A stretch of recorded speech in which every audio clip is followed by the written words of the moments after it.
Hey everybody, this is Richard here with Richard's Fabulous Finds at the Grand Rapids Antique Market. Hello, this is the snowman you see on your screen. I had such a great time at the November Vintage Garage Holiday Trunk Show that we're going to do it again. I'll be with all of my friends at Granville and Broadway in Edgewater, December 8th and 9th from 11 to 6. Dozens of dealers from around the state and beyond will be offering vintage finds from housewares and holiday decor to clothing, books, art and more. Come celebrate the holidays with Vintage Garage Chicago. This is the last event of the season and one you won't want to miss. Find out more at VintageGarageChicago.com.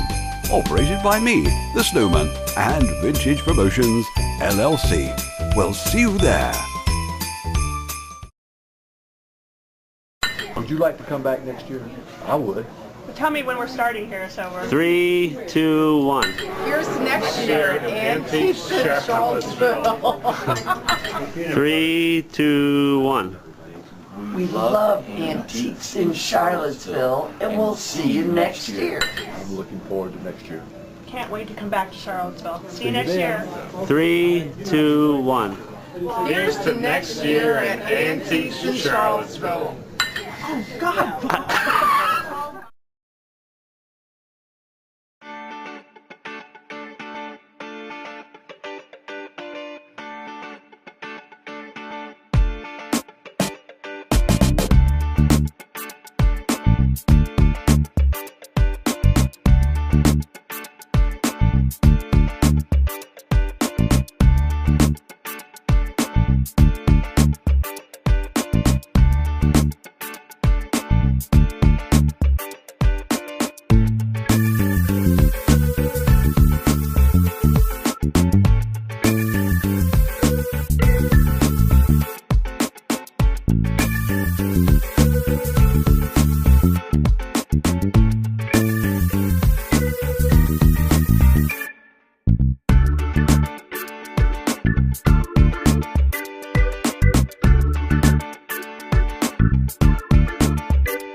Discover the unexpected at the Dallas Vintage Jewelry Show, March 16 and 17 at the Grapevine Convention Center. Hi, I'm Lynn. And I'm Brandon. We're here at Antiques in Charlottesville to see what we can find. Hey, Ashley, I've heard in colonial times people drank twice as much as we do today. Is that correct? Absolutely. They drank all day long. Wow, that's why how the revolution started? Probably so.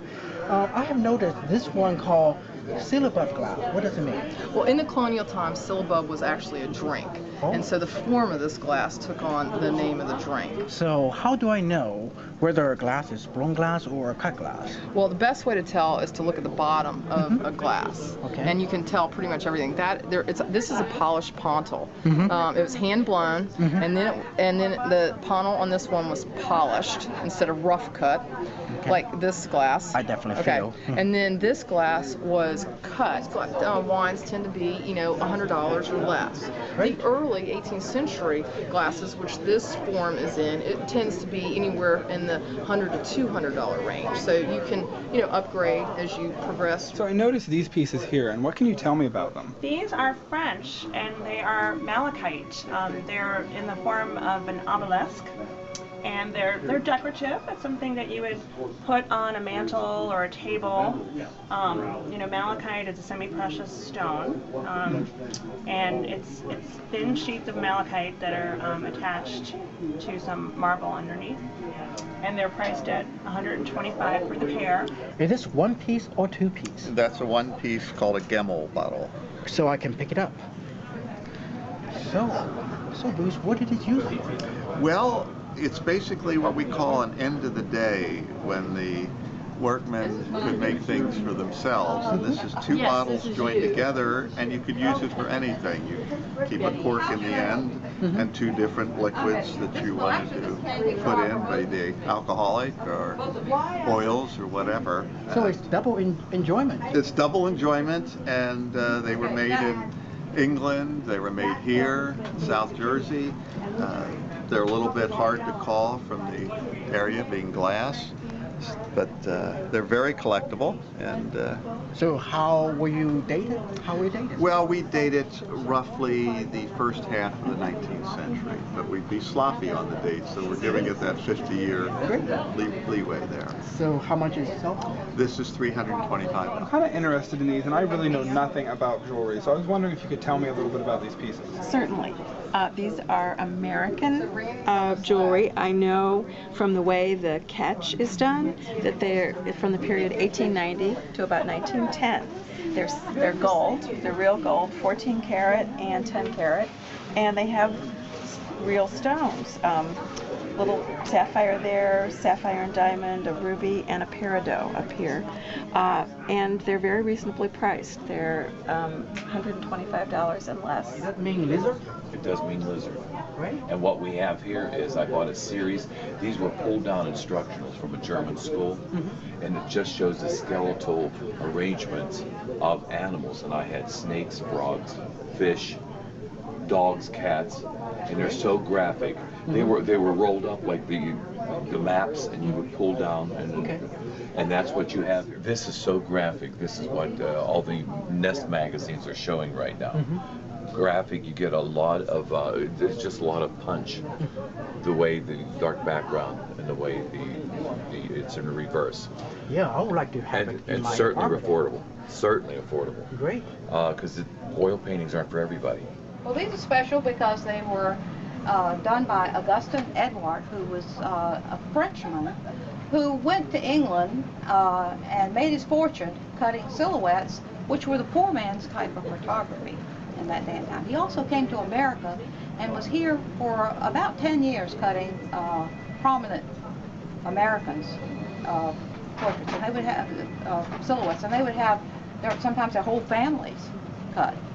And they had big pictures of them sometimes. So it'd almost be like a photograph today, so it's not something that you find lying around all the time. It sort of comes and goes. This actually preceded photography, so if you were not maybe couldn't afford to have a portrait painted, that's why they called it like poor man's photography or poor man's portrait, or you would have your silhouette cut. And actually each one of them they were cut back to back. The paper, there would be 2 sheets of paper, or it would be folded, so that they could keep a copy of your silhouette, so that if you wanted to have another one for a friend or later, for a later time, you could retrieve it.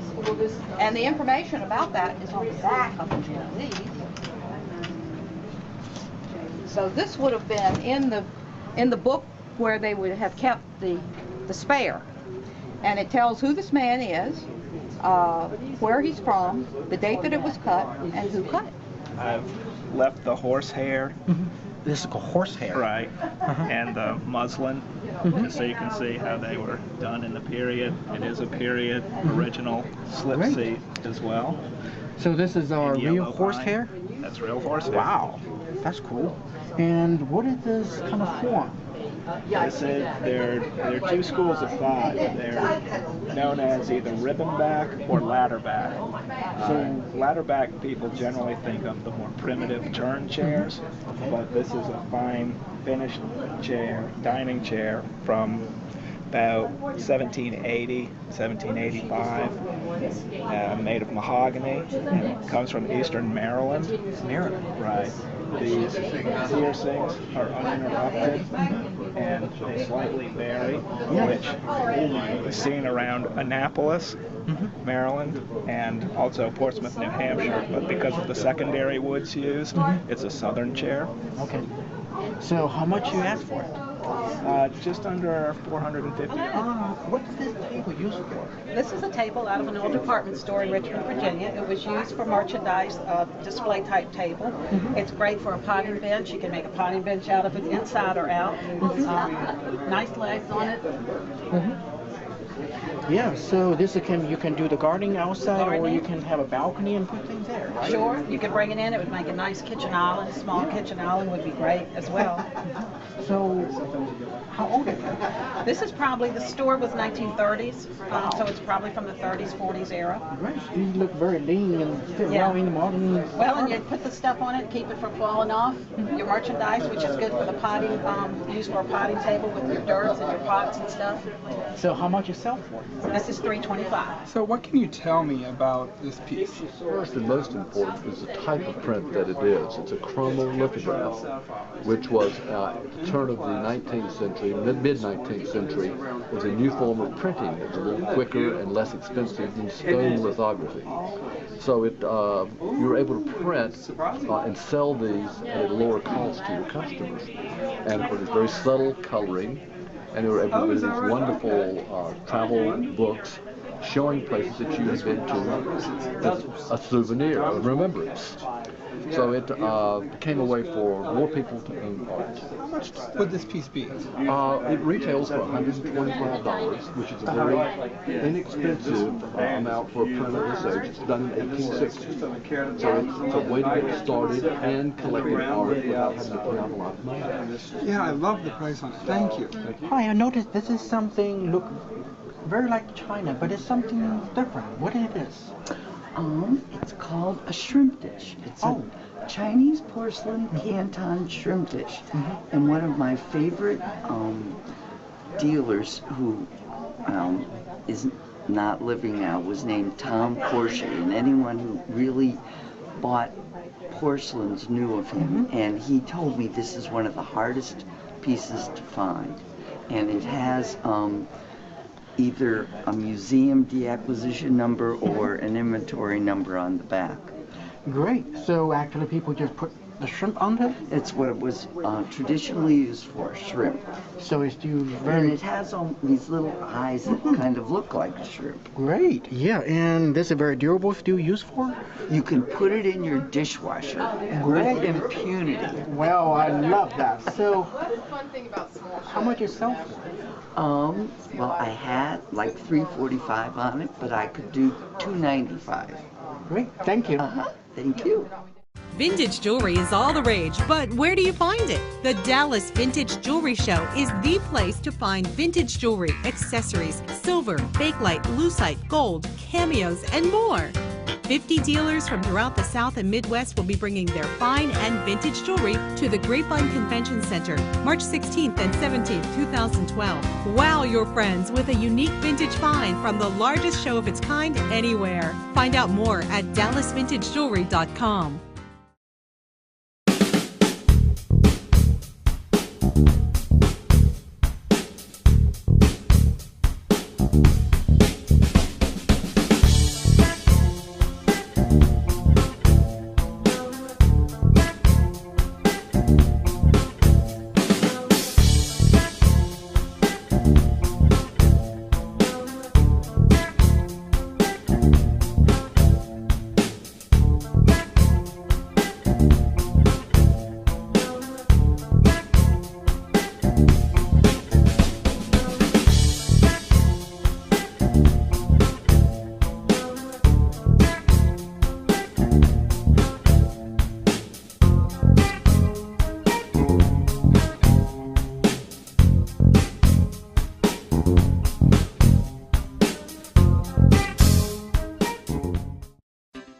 The 2013 season of Vintage Garage Chicago will kick off with a Vintage Style Ride April 21st. Dress in vintage and ride your bike through the neighborhood with 48th Ward Alderman Harry Osterman.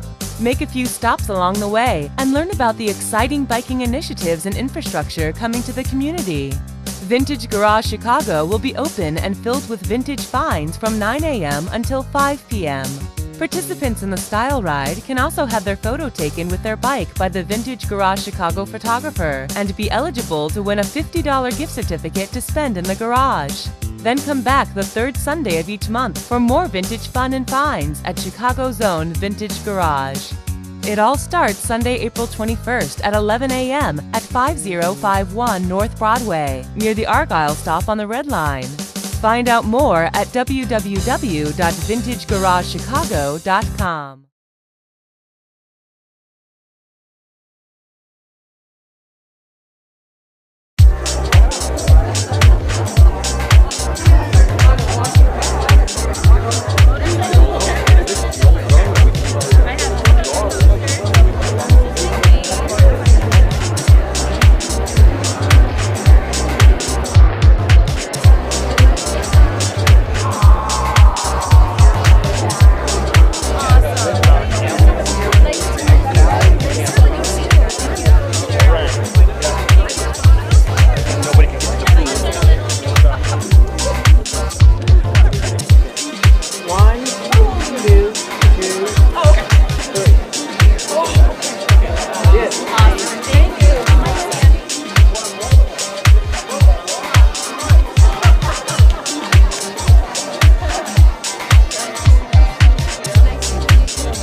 I'm Sarah Azuzzi. And I'm Kyla Embry.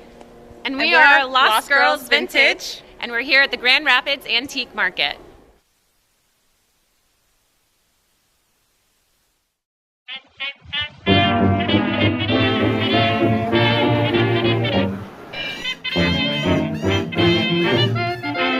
Hi, I'm Eric from Urban Art and Antiques, and we're here in Rehoboth Beach, Delaware for the 60th annual All Saints Antique Show.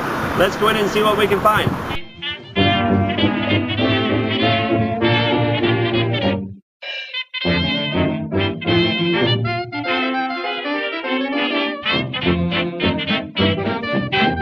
This is a collection of 30 trays of antique seals that are made of wax. They were removed sometime between 1820 and 1840 off of documents by a collector. This is his original collector's identification book. These were found in England, and the collector tried to identify as many of the different seals as possible. There's also the original storage box, which is a plain wooden box that he stored them in.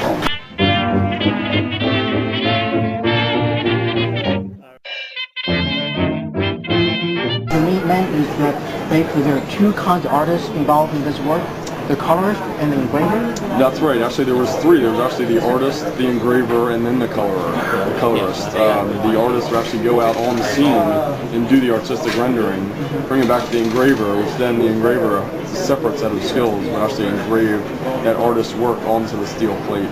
And then that was printed, and then the third person came in as the colorist and finished it. Since the colorists have to manually color, can I say this is always one of a kind? That's right, and you will see a subtle difference in every single one of these. If you were to see another print that was printed off of the same steel plate, the coloring will vary because it was all done by hand.